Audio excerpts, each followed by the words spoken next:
Good evening. Thank you very much for your valued company right here on Daily Report. My name is Stanley Nyaringita. Here are the top stories just for you.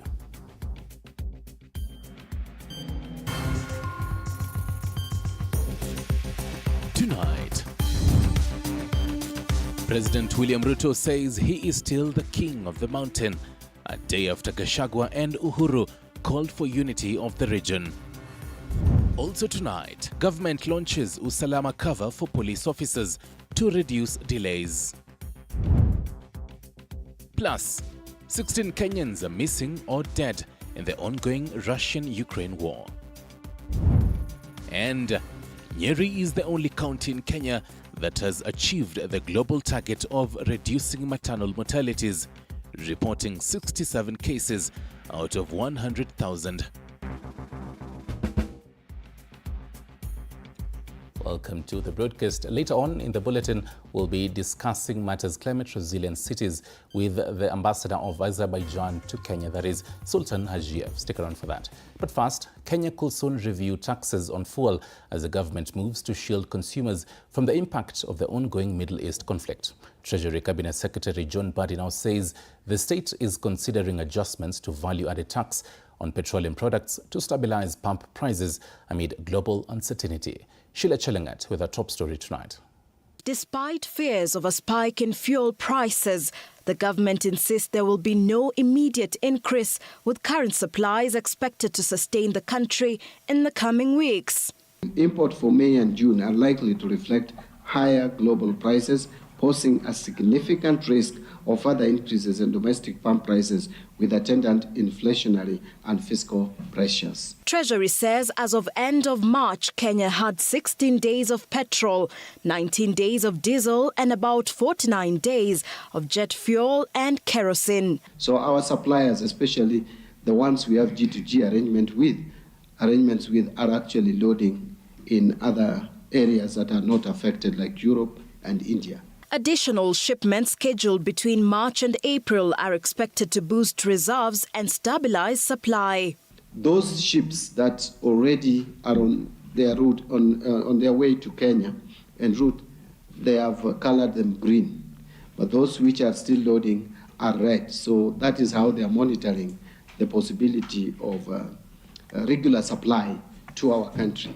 Appearing before the National Assembly's Finance Committee, Treasury CS John Mbadi said the government is considering reviewing key levies on petroleum products to keep fuel affordable in the coming months amid price volatility driven by the Middle East conflict. We have put up a team together to calculate how much VAT we are collecting at the current prices and ring-fencing that. And any additional increase, we don't charge VAT. So, which means we will charge a specific amount on VAT, and that may require your support. Shipping disruptions, particularly around key global routes such as the Strait of Hormuz, have already driven up freight costs and delayed exports worldwide. For now, Kenyans are being urged not to panic, with the government maintaining that fuel supply remains stable, even as it keeps a close watch on global developments. Sheila Chelangat for TV47. Thank you, Sheila, and definitely buckle up for that. Meanwhile, the National Police Service and Kenya Prison Service medical scheme has transitioned to the Social Health Authority framework in a move officials described as a game changer. Interior and National Administration Cabinet Secretary, that is Kipchumba Murkomen, and his health counterpart, Eden Duale, presided over the event in Nairobi and said the transition marks a major step in addressing the welfare needs of officers. And as Samira Mohammed now reports, authorities say the transition to the SHA framework is part of a broader security sector reforms aimed at improving the welfare of officers and their dependents, and its implementation has been carefully structured to ensure continuity of care, including for those currently admitted in hospitals. It is a transition that has been described to represent notable progress in Kenya's security sector reforms, reinforcing the government's commitment to improving healthcare access and support for the officers who serve the nation. We have gathered here to officially welcome the brave men and women of the National Police Service and the Kenya Prison Service into the Social Health Authority family through the launch of Usalama Cover. The National Police Service and Kenya Prison Service medical scheme has undergone a significant transformation, shifting to Social Health Authority framework. Today we are here for one specific reason: to formally onboard the National Police Service and the Kenya Prison Service onto the Public Officer Medical Scheme Fund. But this moment is bigger than health scheme. It is evidence of a government that is systematically changing how it treats its security officers. In a transition described by officials as a game changer, marking a pivotal milestone in enhancing the welfare of officers and their families. The packages available in this medical cover are much more enhanced. And by transitioning to the Social Health Authority family, we are entering a workable government-to-government arrangement with enhanced and more practical arrangement underpinned by efficiency, effectiveness, and dignified service. It's important for all Kenyans to know that you can go to any hospital in Kenya and be treated freely for 24 hours by SHA to make sure that you are stabilized and protected. And our officers are going to be benefit from this immensely, considering the kind of work they are going to do. Besides their enhanced cover, also in cases of emergencies, them and their families are going to be able to benefit from this. The new scheme is part of a broader government efforts to improve the welfare of officers in the country's security services, a sector that has recently received increased attention from the administration. This moment is bigger than health scheme. It is evidence of a government that is systematically changing how it treats its security officers under the bottom-up economic transformation agenda. According to officials, the change will greatly improve healthcare access for officers who previously depended on a smaller network of hospitals, thus improving their access to quality healthcare from the previous 800 hospitals to 6,000 public, private and faith-based facilities across the country. Under the previous arrangement, our National Police Service and Prison Service officers would access care from only 800 facilities. That number now rises to over 6,000 public, private, and faith-based facilities across the country. Under the SHA framework, officers and their families will benefit from an expanded package covering outpatient and inpatient services, dental and optical care, emergency services, specialized treatment, annual medical checkups, provision for overseas treatment without exclusion, access to emergency and critical care, and an expanded list to eligible dependents. The new scheme provides a more comprehensive and sustainable medical cover, including last expense benefit for officers and their dependents.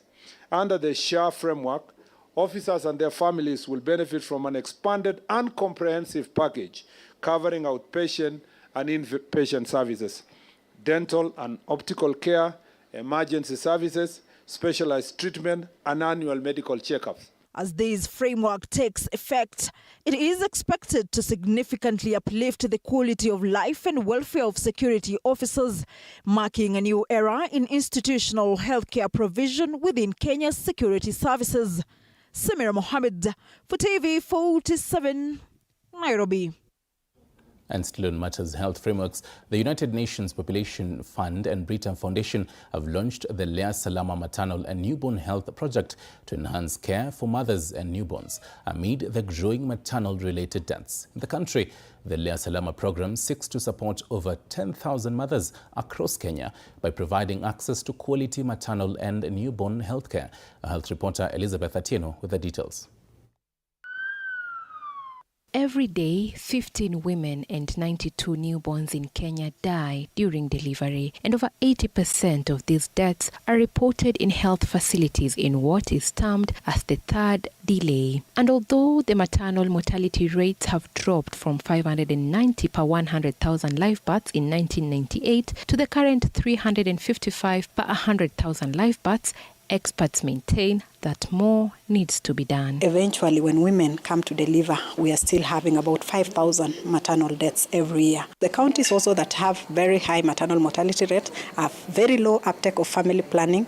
They have poor health infrastructure. They have very few healthcare workers. Garissa County is leading in maternal mortalities at 641 per 100,000, and the county with the lowest rates of maternal mortalities is Nyeri at 67 per 100,000, which surpasses the global target of 70 per 100,000 live births. Nyeri is among the counties in our country that has the highest what is called modern contraceptive prevalence rate. So when you have a high modern contraceptive prevalence rate, you cut out on unplanned pregnancies. You see, unplanned pregnancies is the foundation for many abortions, and abortions account for up to 30% of maternal deaths in our country. Sharon Amorega holds her first child. She is happy to have walked out of the maternity ward safe with her baby on her arms.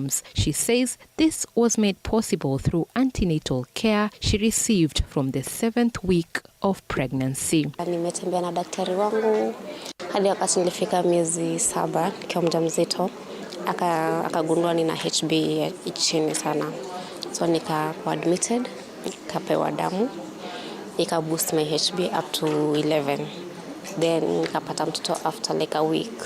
That was 34 weeks. So she's a premature baby. Experts maintain that the health system is failing women and innovation can play a role. Remember that in our country, up to only 25% of women routinely get an ultrasound during pregnancy.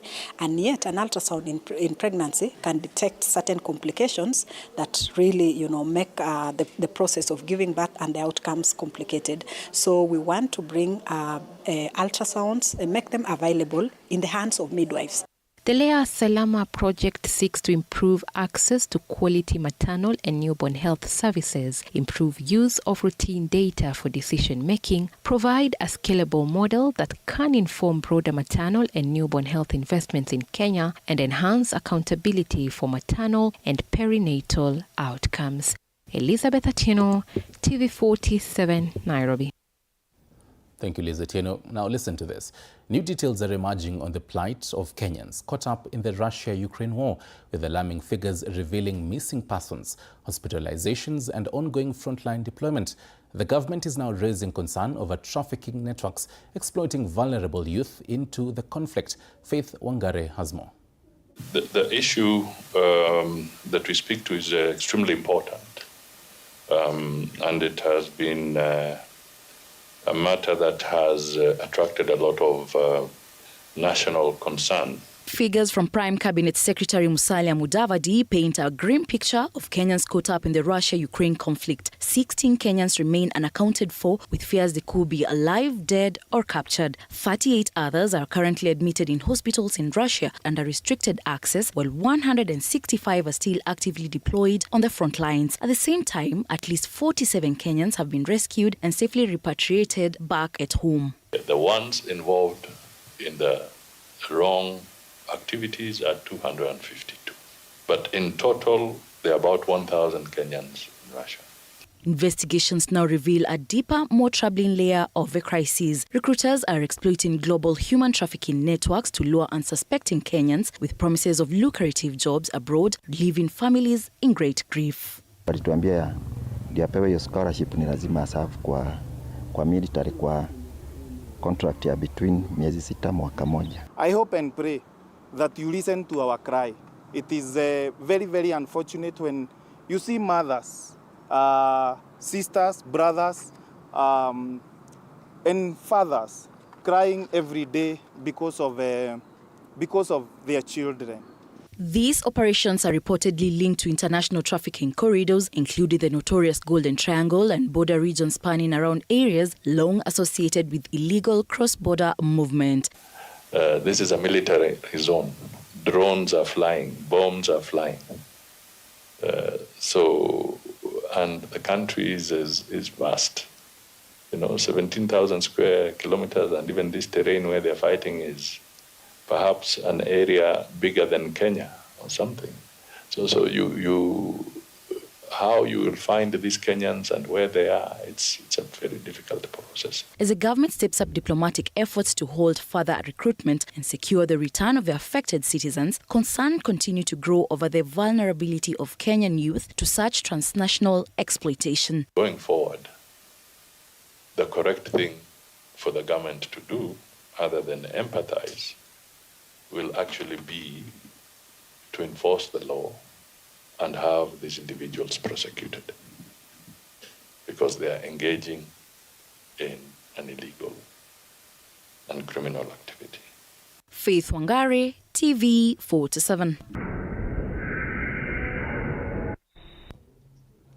To the day's politics now. President William Ruto says there's no politician who can challenge the love and his appreciation in the mountain. The president spoke in Nyeri County, where he challenged the opposition to show what they have done for Kenyans, as Linda Alela now reports. President William Ruto has stated that his development record guarantees him a second time, whitewashing claims by his opponents that his leadership has failed to deliver. The president defended his projects so far, insisting he is on track and rightfully poised to achieve his plan. Tutafanya namna hiyo ama mnasemaje? Kwani mnafikiri ati kuna mtu atanitisha? Ati akuja atengeneze propaganda hapa azunguke ati William Ruto. Mimi niko na uhusiano na watu wa Nyeri na haikuanza jana. While attending the AIPCA Church Holy Oil consecration at Mukaro South Diocese in Nyeri, Ruto articulated what his government has achieved so far and what is poised to achieve in every region. Watu wa Nyeri ni watu wako mbele sana. Nyinyi mnasoma barua ikiwa ndani ya bahasha. Kwa sababu Nyeri ni county number 5 kwa kusajili kwa SHA. The president promised more goodies to the county, saying beyond their right to development, it is an appreciation of the vote they gave him in 2022. The leaders in support of his sentiments promised the president a robust campaign towards guaranteeing him a second term. Wale wote ambao wanajifanya ati wanataka kushindana na mimi, hakuna hata mmoja. Hawajui kanisa iko wapi, hawajui barabara iko wapi, hawajui kazi ya wananchi iko wapi. They don't know. Watu ya kuongea barabarani, prorojo, propaganda, must go, sijui, kasongo, sijui. Hiyo nitapatana na hawa hapa mbele. Tumesema siasa ya matusi hatutaki. Na ndiposa, Your Excellency, naomba nikushukuru sana. Wewe ambaye unashindwa kwa nini mimi ninatembea na rais, nimekujibu. Na hiyo ndiyo jibu langu. Na nitaendelea kutembea na rais kwa sababu anatenda. Tuko pamoja. Na basi ningetaka niwaombe wale watu wote ambao tuko. Kwa sasa serikali iko kazini, inafanya kazi. Tulichagua serikali itufanyie nini? He also promised to tighten the noose on the fight against alcohol and drug abuse in the area. Ruto continues to flex his muscle on his capability to conquer the alleged hostile mountain, amid claims that it is no longer in support of his presidency. For TV47, I'm Linda Alela. Right, now the other side of the political seesaw, leaders under the United Alternative Government visited traders at Gikomba Market following Tuesday's night demolitions. The opposition leaders vowing to take legal action over the demolition. The opposition leaders sharply criticized the government for what they termed as betrayal of traders who had previously been promised title deeds for the market, adding that the demolitions undermine trust in government commitments. Wewe Kasongo, tukitafuta serikali tuliambia Wakenya hawatabomolewa usiku na hakuna Mkenya atabomolewa bila kuoneshwa pahali ya kwenda. Kwa nini unabomolea watu ya Gikomba usiku wa manane kama watu wanalala? Ruto alisema bottom up, pesa mfukoni. Kuna pesa mfuko wenu? Aliweka pesa mfuko wenu? Si hapo mnakuja kutafuta pesa? Si mnakuja kutafuta unga? Badala ya kuweka pesa mfuko wenu, hakuambia ni mfuko wa nani. Pesa yote sasa inaingia mfuko wa Kasongo. The opposition leaders presented a court order obtained earlier, halting the demolitions and accusing authorities of disregarding judicial directives. They also alleged a scheme to influence members of county assembly with payments to support further demolitions at Gikomba and other Nairobi markets, emphasizing that such actions erode democratic accountability and deepen the plight of ordinary traders. Hii hapa ni court order kusema watu wa Gikomba wasibomolewe manyumba yao na mahali ya biashara, lakini Ruto akaleta usiku wa manane mabuldoza na kuharibu mali ya umma. Hawa watu maskini, hawa mahasola ndio walikufanya ukakuwa rais. Umefika pale, umeshikana na madynasty, umeshikana na matajiri, unaumiza watu ya kawaida. Deputy President Kithure Kindiki has, however, accused the opposition figures of playing politics in the Gikomba matter, insisting that the government wants to upgrade the market. We have taken the data of all the traders in Gikomba, 6,300. They are the ones who will return once we complete building the sophisticated market that we are building for the people of Gikomba, ambaye itakaa kama soko sa Ulaya, ama soko ya Marekani, ama soko ya Singapore. The visit comes amid growing public outrage over the demolitions, with some traders demanding restitution and protection of their livelihoods. The United Alternative Government leaders vowed to continue pressing for justice, insisting that the rights of vulnerable Kenyans must be respected and safeguarded.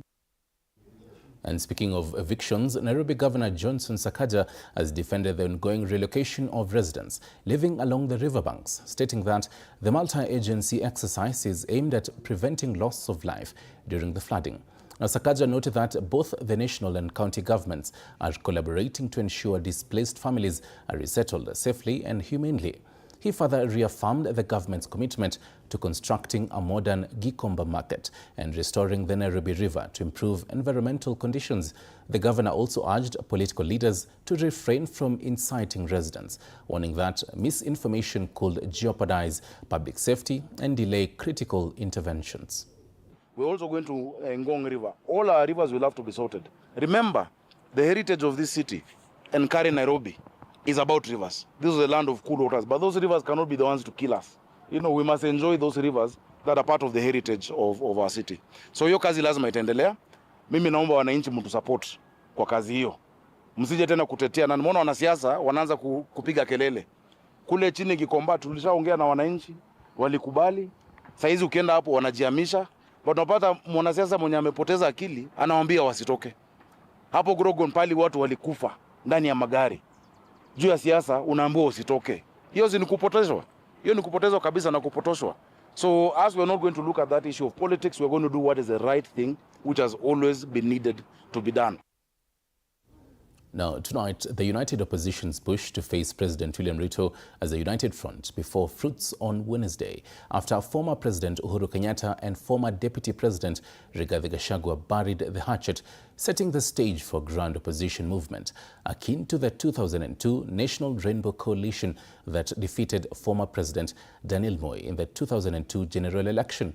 United opposition insiders and analysts say Kenyatta will play a crucial role in the anticipated coalition that will also accommodate Edwin Sifuna's led Linda Mwananchi faction. Senior political affairs reporter Apollo Kamau with more. The coming together of former President Uhuru Kenyatta and former Deputy President Rigathi Gachagua, flanked by opposition principals and Siaya Governor James Orengo, during the burial of former Kirinyaga Senator Daniel Karaba, has jolted the country's political landscape. The rare show of unity signaling a possible political realignment, with the two leaders expected to consolidate the populous Mount Kenya region against President William Ruto, while expanding opposition influence across the country. The opposition at least have come together. And by opposition, we mean the united opposition as it was, with the various principles, and now the coming in of ODM side. And in very, very slowly, we are beginning to see the cohering of the opposition as we head to 2027.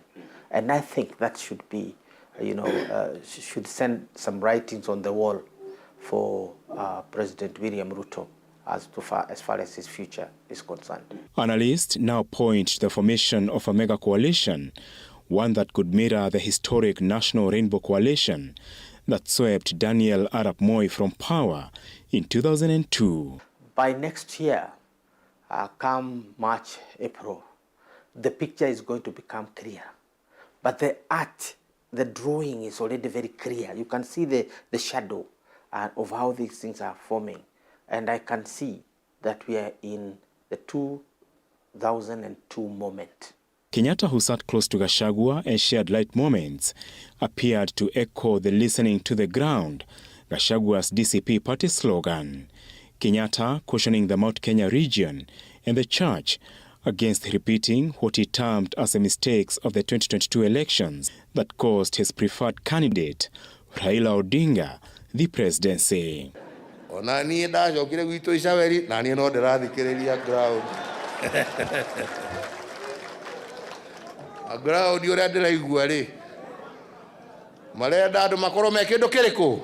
Ninaona hii watu ya Kasongo pale Ikulu wana shida hapo mikutano, wakisema ati Uhuru Kenyatta rais wetu hawezi fanya kazi na Rigiji.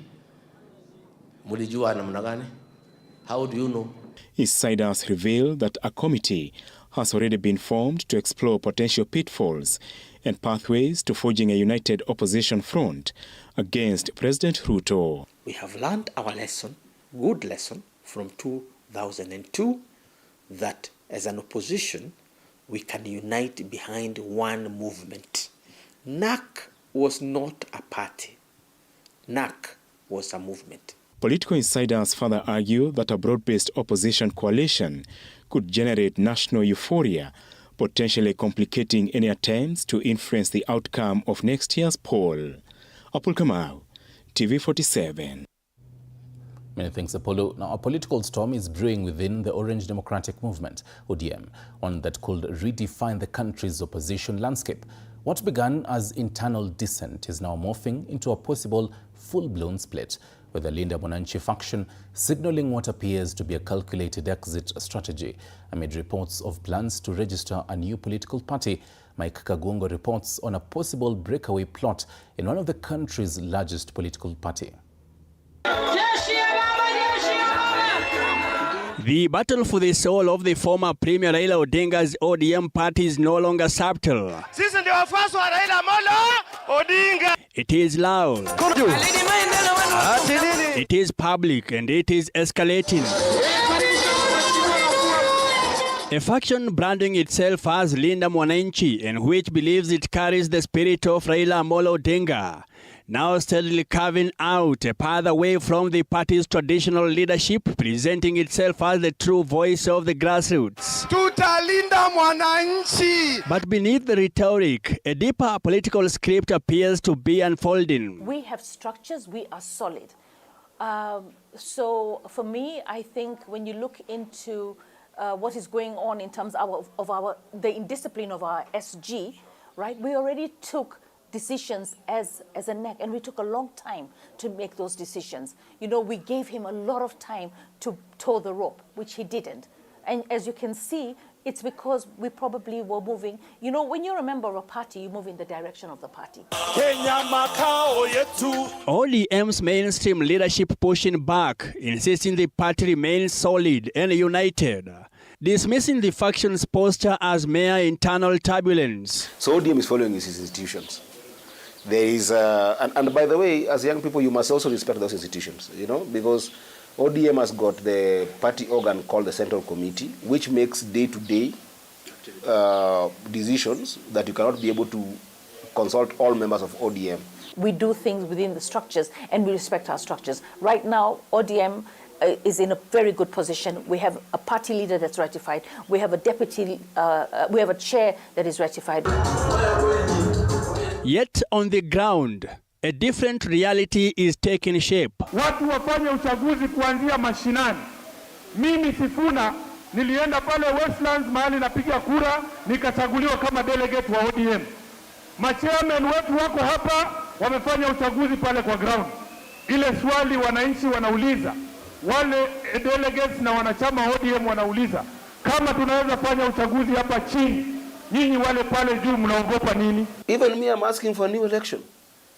Even me, I'm asking, and I'm within the mainstream ODM, and I'm saying that when the right time comes at the end of this year, in November, December, we as ODM must do an ordinary NDC. Parallel messaging, parallel mobilization, and now speculation of a parallel party.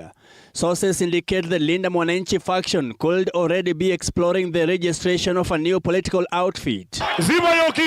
One designed to resonate directly with the ordinary Kenyan voter. A move analysts say it is less about reform and more about separation. Should they split, then there's going to be issues. But then again, there is one factor that we need to be very much aware of. That is the factor of President William Samoei Arap Ruto, the doctor of Kenyan politics. The guy is very witty, very smart with politics.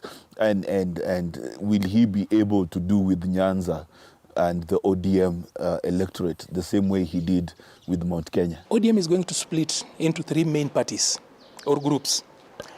The group that used to sponsor and bring money for purposes of running ODM, the money bags of ODM, might stick around, but eventually they will go up and come up with their own party or with their own grouping. The ideologues like Sifuna, like Orengo, like Nyong'o and the others, eventually they will be edged out and they might be forced to seek a home elsewhere. And while forming a party may be the easy part, sustaining it is where the real battle begins. Still, the faction appears undeterred. First, there's a very big likelihood that the party will split, right? There's a very big likelihood based on the regional issues I talked about, based on opposition and internal politics. Now, the splitting the party is not an issue. Having the machinery to run your own party is the question. Do the young Turks have the resources necessary, the political weight, the strength to start new political parties? Does Babu Owino have the resources necessary, the networks necessary to start his own political party? Does Edwin Sifuna have that capacity? This is the danger that you must look at. So political party is tier 5 of your reasoning. Your reasoning must start with what is my purpose, what is this purpose translated into strategy, what solutions I'm going to put in place to deal with these problems, deal with this problem. Godfrey Osotsi now openly defying his removal by ODM Special Delegates Convention, declaring himself deputy party leader of what he calls a movement of the people. A bold statement in what is fast becoming a parallel power structure. Leo mimi natangaza kwamba mimi nitakuwa deputy party leader wa Linda Mwananchi. And there's no way you're going to be able to register ODM Linda Mwananchi. What they're trying to do is they said that they have moved with the people, but you can see they're still trying to hold on to the name ODM. If they moved, they didn't move with ODM. They moved as individuals. So they can put Sifuna Linda Mwananchi, or they can put the people. If you saw the SDC, the people are firmly in ODM. For now, ODM insists it remains intact, but the Linda Mwananchi faction digs in, building its identity, its messaging, and possibly its own party. The lines are being drawn, and the question is no longer if, but when the break becomes official. What we are witnessing may not just be a rebellion within ODM party, but early stages of a political divorce, one that could fracture the opposition vote, reshape alliances, and redefine Kenya's political order ahead of 2027. Mike Kagwango, TV47, Nairobi. Thank you very much, Mike Kagungo from The Whole Politics. We're taking a short break, but remember later we'll be having the ambassador of Azerbaijan to Kenya, that is Sultan Hajiev, to discuss matters climate resilient cities. For cities like Nairobi, how should it be climate resilient? That and much more after this break.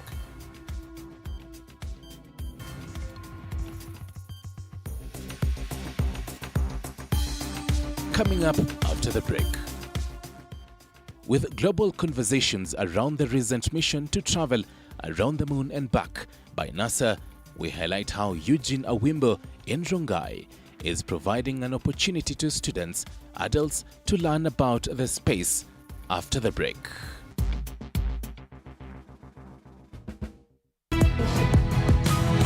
Top stories, hot interviews, and a smooth ride into your day.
What's up? Welcome to C4 Sunday, the ultimate gospel turn-up show.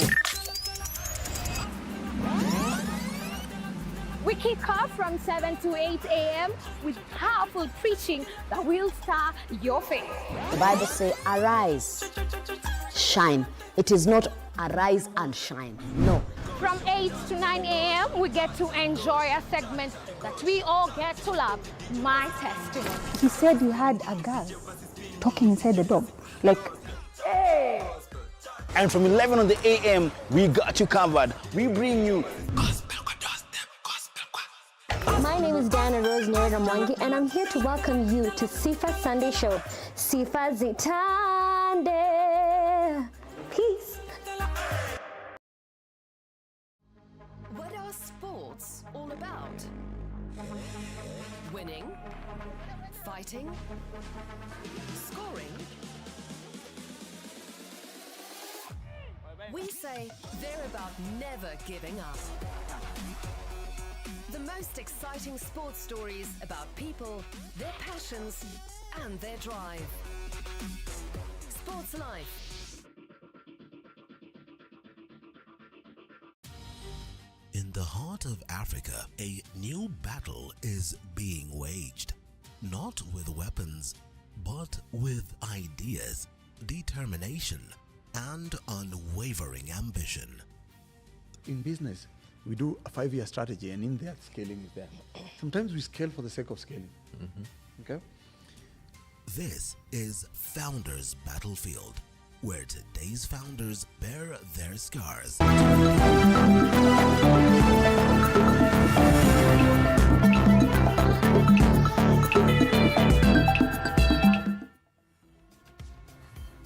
Welcome back to Business News. What affects your wallet?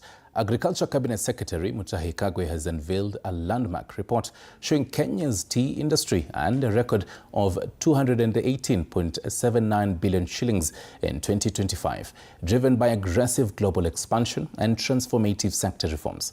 The sector's resilience is evident as export earnings climbed 286.91 billion shillings, reaching 100 international markets, including high-growth zones like Oman and Ireland. Now, despite global economic shocks, domestic sales hit 19.13 billion shillings, while export volume surged by nearly 10%. To sustain this momentum, CS Kagwe signed the 2026 tea regulations into law, introducing a 0.8% export levy and e-commerce B2B marketplace. Now, these strategic moves aim to boost smallholder earnings to 100% kilogram by 100 shillings kilogram by 2027.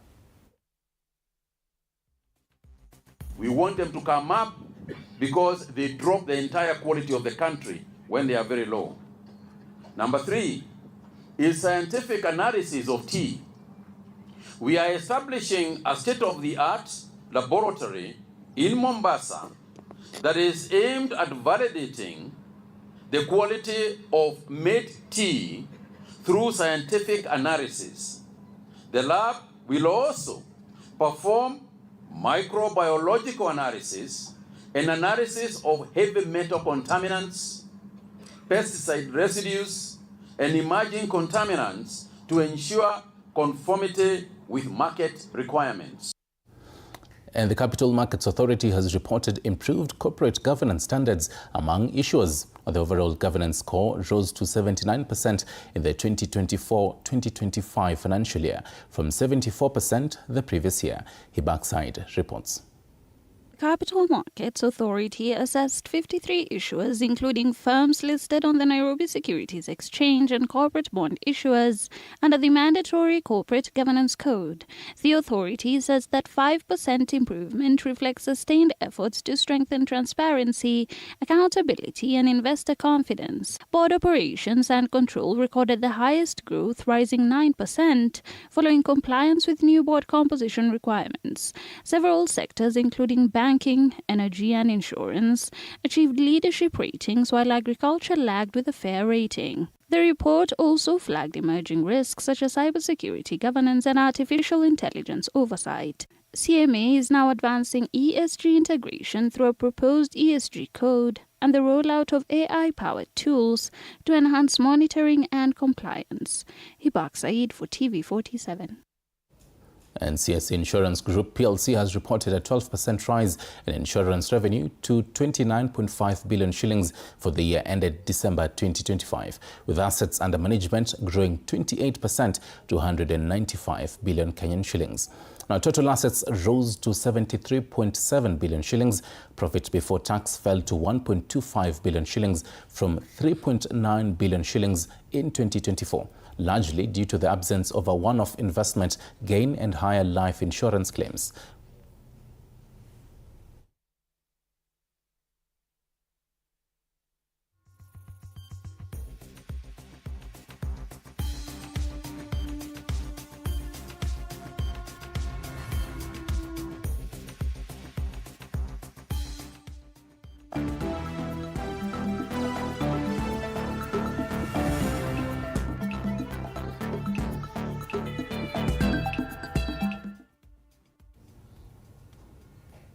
And to sports news, John Juma of Kenya has promised Kenyans that he is going to deliver the prestigious 10-round World Boxing Association Africa Gold Super Lightweight title, pitting him against Charles Chilala of Tanzania at SportPesa Boxing Set for Friday night at the Edge Convention Center in Nairobi. And according to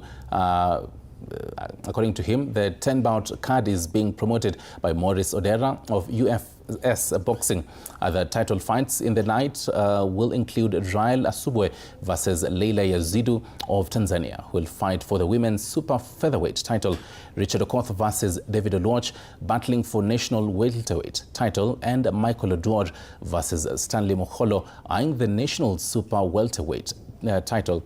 All 10 rounds, former WC Women's Super Bantamweight champion Fatuma Zerika will also return to the ring in an 8-round Super Featherweight 9-title slug-off against Flora Machela of Tanzania. Message kwa opponent wangu huo Chilala ni moja tu. Yeo ajiwe mimi naenda kumpiga lale. Naenda kumpiga KO. Video zangu anazo na hakika hapati usingizi. Mimi nimekutana mabondia wengi sana wakali. Wa Russia, wa Cuba, sawa, taifa mbalimbali, na wote wananijua mimi nani, si ndio? Hizi ngumi hazitaki maneno mengi, ngumi ni kwenye ringi. Nafurahia sana kijana wetu venye amekuja kupigania hii title ya WBA. Tunamsupport, ametrain vizuri sana, ako sawa. Tunamunga mkono, tunampatia support na tuna hope your belt atashinda.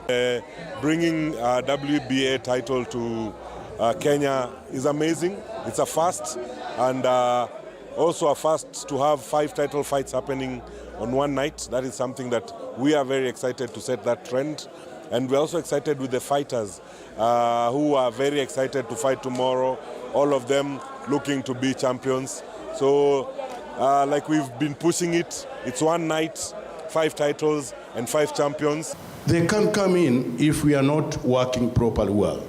That's why many promoters have come back, even some from Europe. They are joining Kenya now. Kenya now is the mecca of boxing in Africa. They say ngumi hazitaki maneno nyingi. From the boxing ring to matters football, the stakeholders convened today for comprehensive strategic workshop aimed at shaping the long-term future of and sustainability of the competition of SportsPesa Premier League.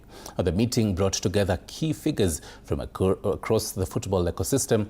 Participants actively exchanged ideas on how to make the league more competitive and commercially viable, while also ensuring that transparency and professionalism in its management. SportsPesa League stakeholders convened this particular comprehensive strategic workshop today. Good morning. We've had a strategic workshop with all the stakeholders, the sponsors, the league officials, and I think we've made great strides in terms of articulating what needs to be done to make our league amongst the best, if not the best, league on the continent.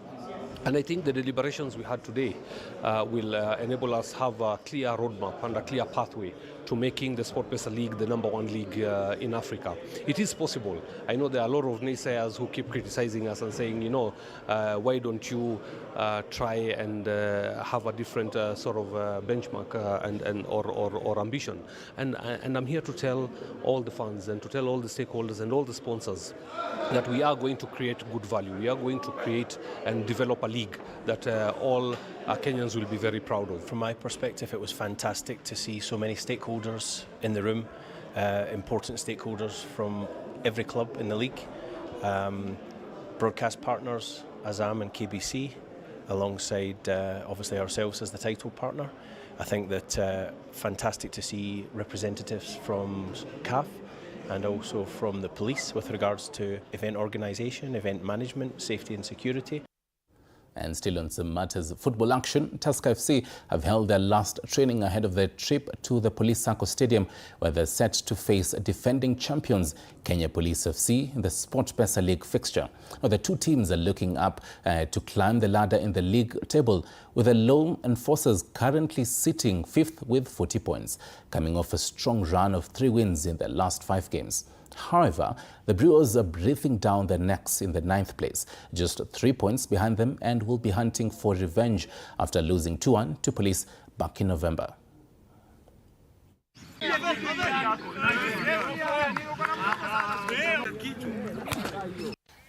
I think hiyo ni kwanza ni game inafaa tunaenda kama tuko more composed na inafaa tujiangalie vizuri because already walichukua points 3 zote kwetu. So sasa ni sisi pia tunaenda tuchukue zetu because hatuwezi kubali wachukue zote 6 kwetu. So sasa tukienda pia sisi as a team vile tumeprepare kwa hii break tumekuwa nayo. The main aim ilikuwa ni pia sisi tukienda huko this time turudi na points zetu 3 na hiyo ndio target yetu tunaenda nayo kesho. Yeah, sure. As always, I work on improvement from the last game. So improvement from the last game is finishing, of course, because Leopard has shot 8 times and we had shot 8 times. So same amount of shot, but they scored 1 and we haven't scored. We also had same amount of shots on target. So we have to improve the finishing and more focus.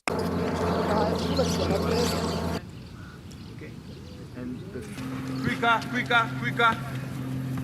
Captain, quicker, jamaa. Quicker, jamaa, quicker kidogo, quicker. Quick feet. Nani. Jamaa, hai.